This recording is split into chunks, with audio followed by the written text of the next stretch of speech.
Competitive অঙ্কে সকলকে স্বাগত জানাই। আমাদের 7 নম্বর অঙ্কটি হলো 3 জন অংশীদার এ, বি এবং সি লাভ এবং লোকসান 1.50 বা 1.50 ইস্টু 1.75 ইস্টু 2.25 অনুপাতে ভাগ করার চুক্তিতে চুক্তিবদ্ধ হলো। কোনো বছরে 66,000 টাকা লাভ হলে বি এর অংশ কত?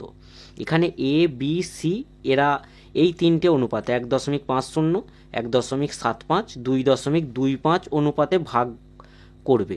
লাভ এবং লোকসান যেটাই হবে, কোনো এক বছরে 66,000 টাকা লাভ হয়েছে, তাহলে বি কত অংশ লাভ থেকে পাবে। দেখো তাহলে এখানে প্রথমে A is to B is to C 1.50 is to 1.75 is to 2.25। এরপর এইগুলোর প্রত্যেকটারই যদি আমরা দেখি যে শেষের দিক থেকে দুটো করে ঘর আগে আগে দশমিক আছে, তাহলে আমি দশমিকগুলো তুলে দিতে পারি। কিংবা অনেকে কী করবে, 150 বাই লিখবে 100, কারণ পিছন দিক থেকে দু ঘর আগে দশমিক, অনুপাত 175 বাই 100 অনুপাত 225 বাই 100। মানে এইখানে আমি তিনটেরই 100কে এইভাবে কেটে দিতে পারি।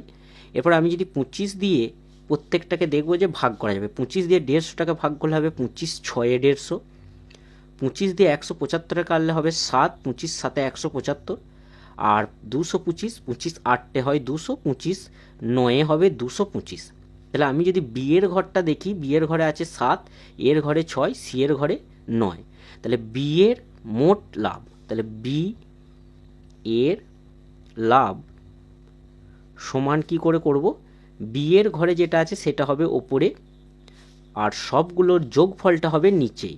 তাহলে নিচে হবে 6 যুক্ত 7 যুক্ত 9 গণিত চিহ্ন, যেটা মোট লাভ 66,000, তা লিখলাম।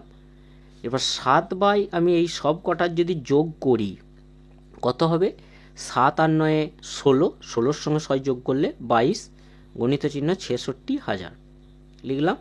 22 3 66, তাহলে এখানে 7 গণিত 3000, 7-এর সঙ্গে 3000 গুণ করলে হবে 21,000 টাকা।